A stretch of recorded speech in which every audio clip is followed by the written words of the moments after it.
Hi guys, welcome back to my channel. For those who are new to me, my name is Astha.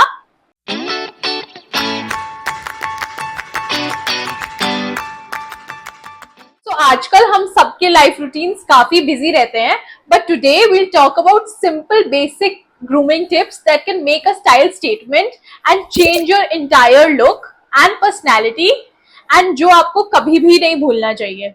So first basic rule is get your dress game up. आप कुछ भी पहन रहे हो, make sure वो साफ at least हो, tidy NEET हो. एंड मोस्ट इंपॉर्टेंट इज जब आप ऑफिस जाते हो, मैंने बहुत बार देखा है लोग फॉर्मल पैंट्स पहनते हैं बट वो आयरन नहीं होते. तो मेक श्योर कि आपके क्लोथ्स आयरन हो. और अगर आपके पास बेसिकली टाइम ना होता हो सुबह इन योर हेक्टिक शेड्यूल, तो आप मेक श्योर करो कि आप एक रात पहले अपने ऑफिस क्लोथ्स आयरन करके उसे अच्छे से प्लेस कर दो, ताकि नेक्स्ट डे आप बिल्कुल रेडी होते वक्त आपको कोई ज्यादा हड़बड़ी में आप वैसे ही कम्बर्ड क्लोथ्स ना पहन के चले जाओ, बिकॉज वो सच में बहुत ही ज्यादा अनटाइडी और अनप्रोफेशनल लगता है. ऑल्सो हम सबके साथ ये प्रॉब्लम आती है. मोस्टली हम सब कहते हैं कि हमारे पास कपड़े नहीं है पहनने को, बट बेसिकली आपको हमेशा जब भी शॉपिंग करनी चाहिए, आपको बिल्कुल 50-50% रेशियो में, प्रोपोर्शन में शॉपिंग करना चाहिए. 50% trendy clothes and 50% basic clothes.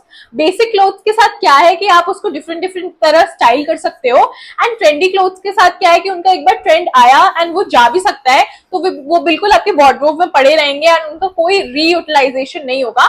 But जो बेसिक क्लोथ्स होंगे उसको आप डिफरेंट वेज में स्टाइल कर सकते हो, एंड मोस्टली वो आपके वार्डरोब में जगह तो लेंगी बट आप उसको रीयूटिलाइज कर सकते हो. ट्रेंडी क्लोथ्स के साथ क्या है, वो पड़े रह जाते हैं और दोबारा कभी यूज नहीं होते. Second basic grooming tip is have a simple but consistent skin care routine. मैंने बहुत लोगों के साथ देखा है कि उनका स्किन केयर रूटीन बहुत ही ज्यादा कॉम्प्लेक्स होता है, जिसकी वजह से वो कंसिस्टेंट नहीं रह पाते. मेक श्योर करो कि आपका स्किन केयर बेसिक हो, ताकि आप उसको कंसिस्टेंटली हर रोज कर पाओ. 2-3 प्रोडक्ट्स लगाओ. बेसिकली मॉइस्चराइजर कभी मत भूलो, sunscreen very very important. Also pro tip guys, आप अपने black heads and white heads regularly clean किया कीजिए.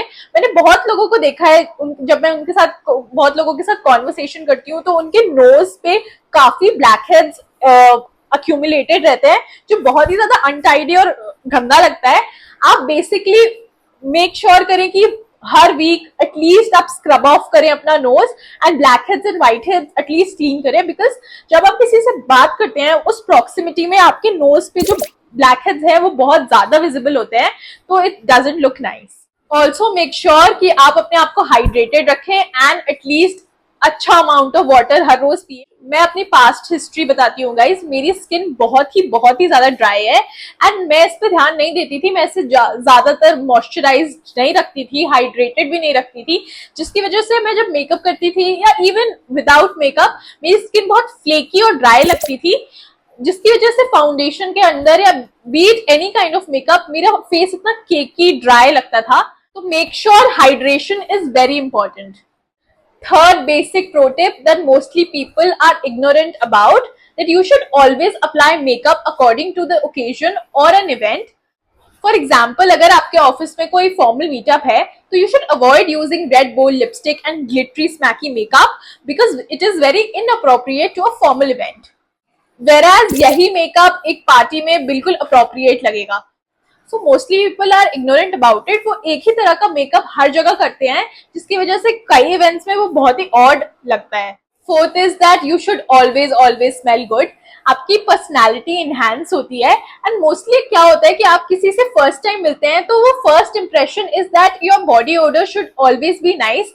अगर आप स्टिंकी और स्वेटी स्मेल करेंगे, तो कोई भी आपसे कॉन्वर्सेशन भी नहीं करना चाहेगा एंड वो आपसे बिल्कुल दूर रहेगा. तो मेक श्योर दैट आप हमेशा, अगर आप हमेशा बहुत ज्यादा एक्स्ट्रा ऑर्डिनरी परफ्यूम कैरी नहीं भी करना चाहते हैं, तो मेक श्योर आप थोड़ा बहुत बॉडी मिस्ट जरूर यूज करें. एंड आप अंडर आर्म रोलर्स यूज कर सकते हैं अगर आपको बहुत ज्यादा स्वेट होता है, बिकॉज स्वेट की वजह से वो स्टिंकी स्मेल क्रिएट होती है, जो बिल्कुल भी अच्छी नहीं होती है. The most important and basic grooming tip जो मैंने मोस्टली लोगों में लैकिंग देखा है, is that they do not have a good oral hygiene routine. बहुत इंपॉर्टेंट है कि आपका ओरल हाइजीन अच्छा हो to prevent that bad breath. Make sure you brush twice a day, use floss, and आप टीथ क्लीनिंग करवा सकते हो. लाइक फॉर मी, मैं हर 6 मंथ्स में टीथ क्लीनिंग कराती हूँ. बैड ब्रेथ मैंने कितने लोगों में देखा है as a problem, and it is very basic guys. मतलब अगर आपसे कोई कॉन्वर्सेशन कर रहा है एंड आपका ब्रेथ इज स्टिंकी तो कोई भी आपसे बात नहीं करना चाहेगा. सो ये बहुत ही बेसिक चीज है, बट मोस्टली लोग हम सब थोड़े इग्नोरेंट हो जाते हैं. And a beautiful and a clean smile is always in trend. Next grooming tip is for your nails. Make sure आपके जो नेल्स हैं वो यूनिफॉर्मली कट हो, क्लीन हो. एंड अगर आप नेल पेंट अप्लाई करते हैं तो वो यूनिफॉर्म हो. लाइक अगर आपने अप्लाई किया हुआ है तो सारे नेल्स पे अप्लाइड हो. मोस्टली क्या होता है कि हम जब नेल पेंट अप्लाई करते हैं थोड़े दिन हो जाते हैं तो कुछ नेल्स पे नेल पेंट हट जाता है, कुछ नेल्स पे रहता है, तो वो बहुत ही ज्यादा अनटाइडी लगता है. एंड प्रोफेशनल नेटवर्क है, कहीं भी नजर उस पर जाती है and it doesn't look nice. Also अगर आप मेरी तरह हैं जिसे लॉन्ग नेल्स नहीं पसंद, तो मैं मोस्टली शॉर्ट नेल्स में ओवल शेप करवाती हूँ या सर्कल शेप करवाती हूँ, बिकॉज मुझे पॉइंटेड नेल्स अनकंफर्टेबल लगते हैं, बिकॉज मैं सॉफ्टवेयर डेवलपर हूँ और मुझे कोड करना होता है most of the times. And I opt for these gel basic colours in short nails only. मैं एक्सटेंशंस नहीं करवाती हूँ बेसिकली. अगर कोई बहुत बड़ा ओकेजन या कुछ स्पेशल ओकेजन ना हो, day to day regular basis I keep my nails short, groomed, and mostly I apply nude gel nail pins. Next is that your eyebrows should be shaved and properly in shape. ये आपके face को बहुत ही अच्छा effect देता है. And also when you do makeup it looks very clean, textured. In addition to the previous grooming tip is that you should always shave your upper lips if you have dense upper lips, and also regularly make sure that you shave your face. And उससे क्या होता है कि आपका जो peach फस है वो भी निकल जाता है, आपकी स्किन भी एक्सफोलिएट हो जाती है, प्लस जो आप मेकअप अप्लाई करते हैं वो बहुत ही क्लीन लगता है एंड वो टेक्सचर्ड नहीं लगता. So that were my simple basic grooming tips that every girl should follow, that enhances your personality and also elevates your style statement. If you like my video and अगर आपको मेरा content पसंद आया हो and you want me to come up with more such tips and tricks, make sure to like, share and subscribe. See you next time. Till then, keep glowing and growing. Bye bye.